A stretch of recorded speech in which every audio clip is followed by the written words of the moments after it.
Kekurangan kita bukan krisis politik, bukan krisis ekonomi, bukan krisis sosial atau krisis DP. Karena kita semua berkeinginan mencintai Nabi Muhammad SAW dengan sungguh-sungguh, bukan hanya pura-pura cinta dan bukan hanya cintaan yang palsu. Kita harap cintaan kita yang bersungguh-sungguh mencintai Nabi Muhammad SAW.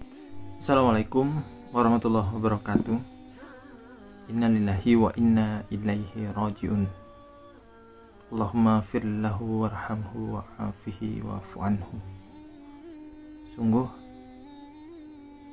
berat rasanya mendapatkan kabar bahwa salah satu guru kita, ulama yang santun, bijaksana yang kami kenal dan begitu tangguh perjuangannya, harus berpulang ke rahmatullah. Ternyata Allah lebih menyayangi beliau. Tentu kita semua juga sangat sayang.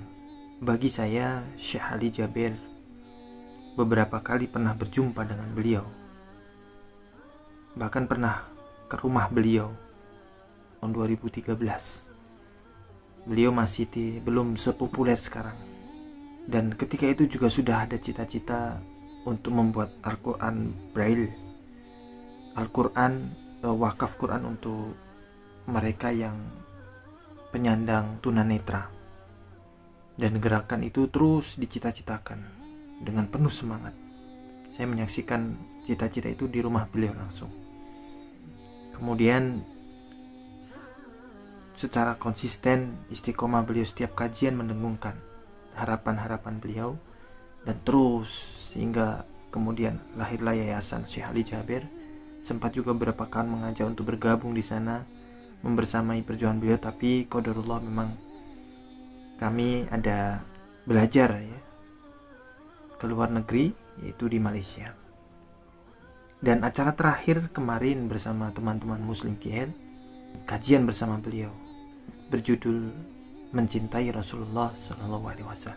Semoga kenangan cerita yang sejenak ini menjadi kenangan terindah dan menjadi pemupuk amal soleh untuk kita semuanya. Bagi saya ada banyak sekali petuah, nasihat, ceramah beliau yang sangat menyentuh hati. Namun ini beberapa nasihat dari beliau yang menurut saya betul-betul mampu memberikan sentuhan, tidak hanya kepada mereka yang sudah umum mengikuti pengajian, tapi juga secara sederhana mampu menyentuh kalangan awam, kalangan orang-orang umum yang secara inspirasi dia, hati nuraninya menyukai kepada hal-hal yang baik, yang benar dan yang berkeadilan. Yuk kita simak beberapa nasihat beliau. Jamaah sekalian, kematian itu jauh lebih dekat daripada titik nafas kita setiap hari. Bahagialah seorang yang bisa sisahkan amalannya, yang bisa membuka buku amalannya walaupun dia mati, tapi terus disalurkan pahala, sedekah jariahnya tidak terputus. Sepengalaman saya, dan saya belajar, tidak pernah saya menemukan amalan sehebat untuk mendukung dan mewakaf Al-Quran. Al-Quran untuk dibelajari, Al-Quran untuk dihafal. Saya memiliki harapan yang sangat tinggi. Insya Allah Indonesia, sepanjang apapun kegelapan, sepanjang apapun kegelapan kezaliman, sepanjang apapun kehilangan keadilan, insya Allah akan datang satu saat terbitnya matahari adil. Dan insya Allah Indonesia akan menjadi negara Al-Quran. Saya bisa meyakinkan gitu karena saya telah merasakan bagaimana di Turki. Turki negara sekuler yang ratusan tahun serangi Islam, ratusan tahun menabaikan Islam. Tidak boleh kumandangkan azan dalam bahasa Arab, tidak boleh ada rumah tahfiz, tidak boleh ada pesantren, tidak boleh belajar agama, tidak diberikan anak-anak kita bisa belajar dengan sendirinya Al-Quran. Semuanya dilarang dengan keras. Bahkan terancam orang-orang yang melanggar aturan itu. Allah Subhanahu wa taala melahirkan seorang presiden yang bisa membaca Al-Quran. Coba buka di YouTube bacaan Erdogan bagaimana. Itu dilahirkan dari negara sekuler. Saya bisa meyakinkan insya-Allah 1 juta menghafal Al-Quran. Dan bapa ibu mudah-mudahan masih punya umur akan mendengar pengumuman besar. Imam besar salat Idul Fitri dan Idul Adha sekaligus khatib adalah Presiden Republik Indonesia menghafal Al-Quran. Itu yang saya yakini. Dan saya tidak pernah merasa lelah. Dan saya selalu berkata sama istri, kalau saya mati itu pun karena saya bersama Al-Quran. Wallahi jamaah sekalian, yang bersama Al-Quran tidak akan merugi. Berkah rizkinya, berkah umurnya, terjamin kebahagiaan. Allah Subhanahu wa taala hanya minta satu, berkenan bersama Al-Quran di dunia. Apa yang kita dapat? Apa yang akan dibalas? Akan Al-Quran temani kita di dunia, akan temani kita saat sakratul maut, akan temani kita di kuburan membela kita, akan menemani kita saat kita dibangkit oleh Allah, akan menemani kita saat hisab, akan menemani kita saat berjalan di atas sirat yang sangat tipis dan panjang, bahkan tajam jalanannya. Begitu sampai ke surga, apakah Al-Quran melepas? Tidak akan melepas. Al-Quran masih berkenan, padahal kita hanya cuma sekali berteman sama Al-Quran di dunia. Dia begitu luar biasa panjangnya bertemanan sama kita sampai ke surga, bahkan akan temani kita masuk surga. Sebagaimana bersabda Rasulullah SAW, yuqalu liqari'il Quran, ahlul Quran di dunia yang kesibukannya baca, kesibukannya hafal, tidak membuangkan waktu sia-sia, selalu bersama Al-Quran. Allah suruh dia, bacalah dalam surgamu, naik derajatmu. Baca, naik lagi, tambah lagi baca, naik lagi, sampai di posisi mana pun anda berhenti baca, disitulah posisimu di dalam surga. Bagaimana kata Siti Aisyah di riwayat Imam Muslim, jumlah tingkatan-tingkatan dalam surga Allah sesuai jumlah ayat Al-Quran. Oleh karena itu tidak ada yang lebih tinggi di dalam surga Allah daripada ahlul Quran. Cukuplah bahagia ahlul Quran ketika di hari kiamat dipanggil, semua manusia dibangkitkan oleh Allah. Malaikat memberikan pengumuman, mana ahlul Quran? Berdiri, rapat, berdekatan. Mereka maju, mau bawa kami ke mana? Kalian terpilih menjadi orang yang terdekat sama Allah. Karena ahlul Quran adalah keluarga Allah Subhanahu wa taala. Bukan hanya kita sendiri yang mendapatkan anugerahnya dan manfaatnya, semua keluarga kita, termasuk orang tua kita dan orang yang ada di sekitar kita. Makanya jemaah sekalian, kalau anda gagal penghafal Al-Quran, anakmu pun gagal penghafal Al-Quran, jangan sisakan walaupun saham menjadi saksi baik di hadapan Allah. Ya Allah, saya belum hafal, anakku gagal penghafal Quran, tapi insya Allah hartaku, usahaku, pikiranku, tenagaku bisa terus memperjuangkan Al-Quran. Apa saja ya Allah, insya Allah menjadi saksi baik. Dan nanti di hari kiamat, insya Allah kita bersama ahlu Quran mendapatkan syafaatnya Al-Quran di hari kiamat. Kita sangat membutuhkan ayat-ayat yang dikumandangkan ketika meninggal dunia. Insya Allah setiap satu huruf akan disalurkan 10 kebaikan. Mudah-mudahan semua yang hadir diberikan kemuliaan dan keanugerah dari Allah menjadi ahlul Quran, penghafal Al-Quran, penghayati Al-Quran, para pencinta Al-Quran, berakhlak-akhlakul Quran. Ya Allah, aku mohon atas izin-Mu ya Allah, kami bersama-sama bertemu di masjid ini. Berilah kepada kami kemuliaan bersama-sama bersama ahlul Quran di dalam surga-Mu ya Allah, ya Dzal Jalal wal Ikram, ya Arhamar Rahimin, ya Arhamar Rahimin. Anugerahlah kepada kami anak dan keturunan penghafal Al-Quran, anak dan cucu penghafal Al-Quran yang mampu menjaga nama baik keluarga kami, yang mampu membanggakan kami di hadapan-Mu hari kiamat, yang mampu menhadiahkan mahkota untuk kedua orang tua kami. Birahmatika ya Arhamar Rahimin. Ya Allah, maafkan kalau kami tidak berhasil menjadi penghafal Al-Quran, tapi ya Allah, kami kurbankan nyawa kami, harta kami, usia kami, tenaga kami, pemikiran kami, ilmu kami untuk Al-Quran, agar Indonesia ke depan menjadi negara Al-Quran, agar Indonesia menjadi contoh terbaik untuk mata dunia, agar bisa kita melahirkan. Karena saya meyakinkan ya Allah, dan kami semua meyakinkan, terjamin masa depan Indonesia baldatun tayyibatun wa rabbun ghafur kalau selalu bersama Al-Quran. Ighfir lana wa liwalidina wa li jami'il muslimina wal muslimat wal mu'minina wal mu'minat al ahya'i minhum wal amwat. Rabbana atina fid dunya hasanah wa fil akhirati hasanah wa qina adzaban nar. Wa sallallahu ala sayyidina wa nabiyyina Muhammad wa ala alihi wa sahbihi wa baraka wa sallam walhamdulillahi rabbil alamin. Mencinta Rasulullah SAW bukan sebuah fitrah, tetapi menjadi sebuah kewajiban dan kesempurnaan iman. Sambil Rasulullah sallallahu alaihi wasallam bersabda, la yu'minu ahadukum hatta akuna ahabba ilaihi min walidihi wa waladihi wan nasi ajma'in. Tidak akan sempurna iman seorang sampai dia mencintai aku, kata Rasulullah SAW, melebihi daripada cintaannya kepada orang tuanya, kepada anaknya, dan kepada seluruh manusia. Ketika Umar Khattab radhiyallahu anhu mendengar hadis ini, beliau berkata, ya Rasulullah, aku mencintaimu lebih daripada orang tuaku, lebih daripada anakku dan seluruh manusia, illa min nafsi, kecuali dari diriku sendiri. Kata Rasulullah SAW, la yu'minu hatta akuna ahabba ilaika min nafsika. Tidak akan sempurna imanmu, wahai Umar, sampai kamu mencintai aku melebihi daripada mencintai dirimu sendiri. Kata Umar Khattab, ya Rasulullah, inni uhibbuka akthara min nafsi.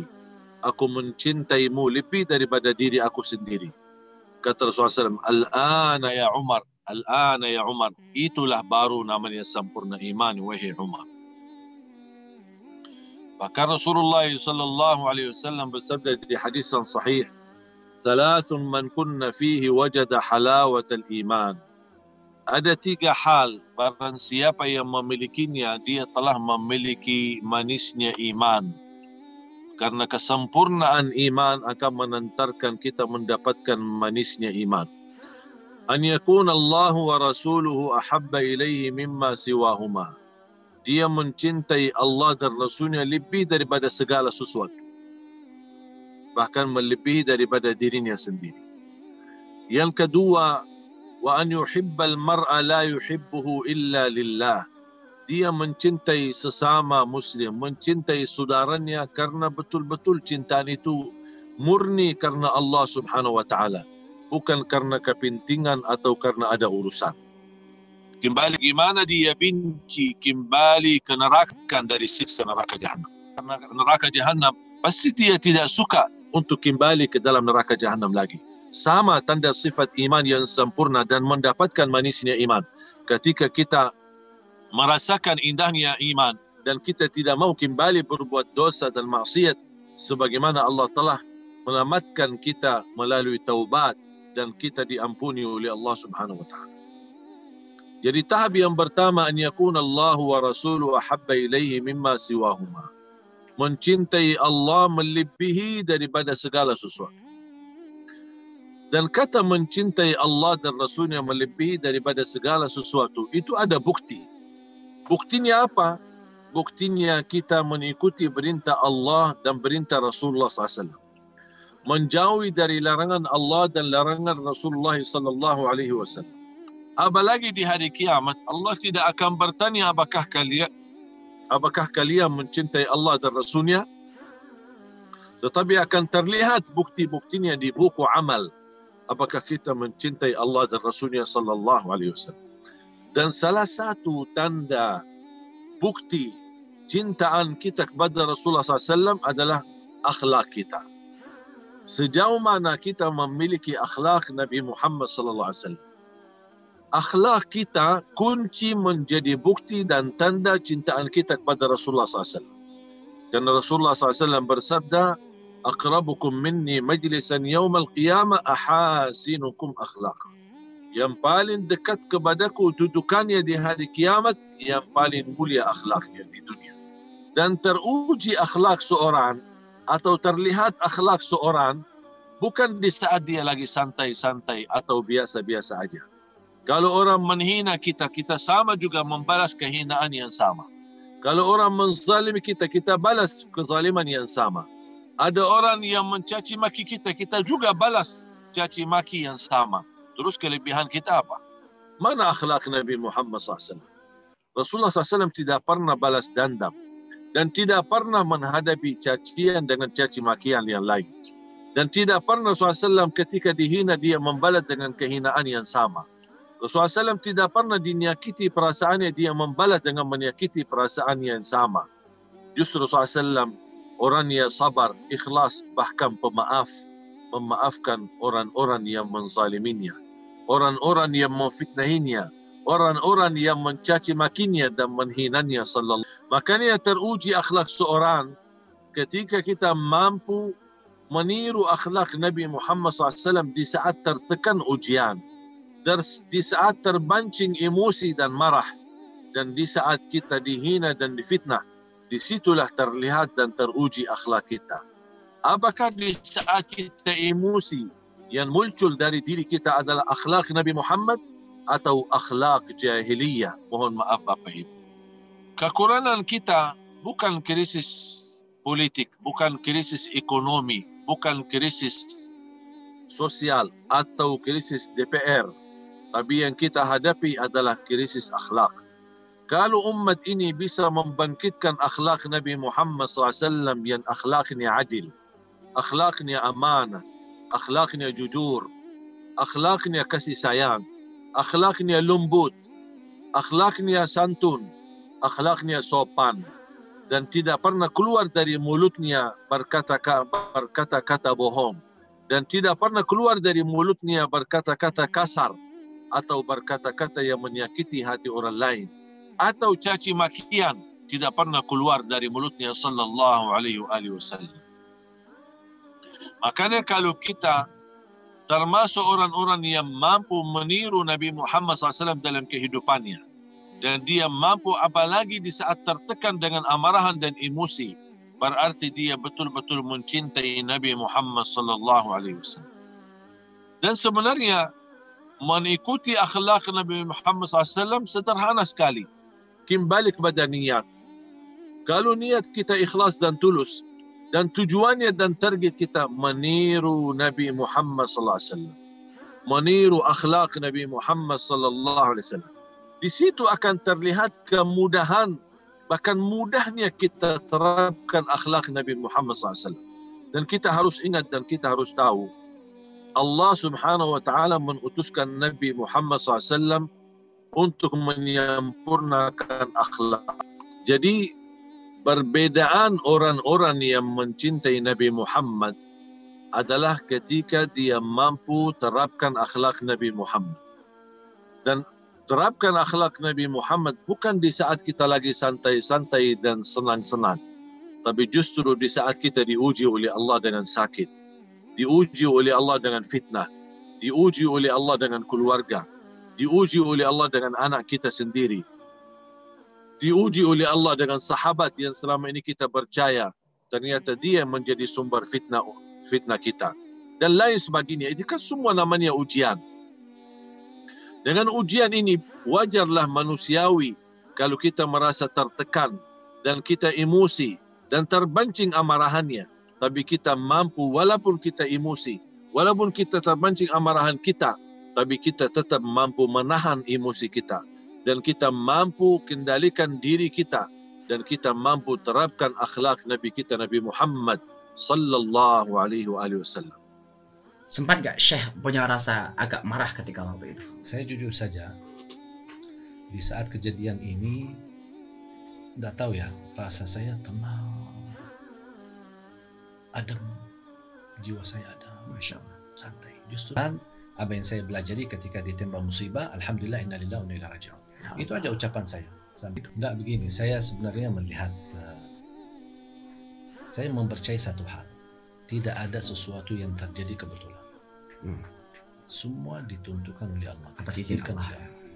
Bahkan kata Umar bin Khattab radhiyallahu anhu, kita lari dari takdir ke takdir. Ya, betul. Jadi apa yang kita buat, tidak akan bisa merubah takdir. Saya percaya ketika kita reaksi dengan takdir, tidak akan berubah. Marah, emosi.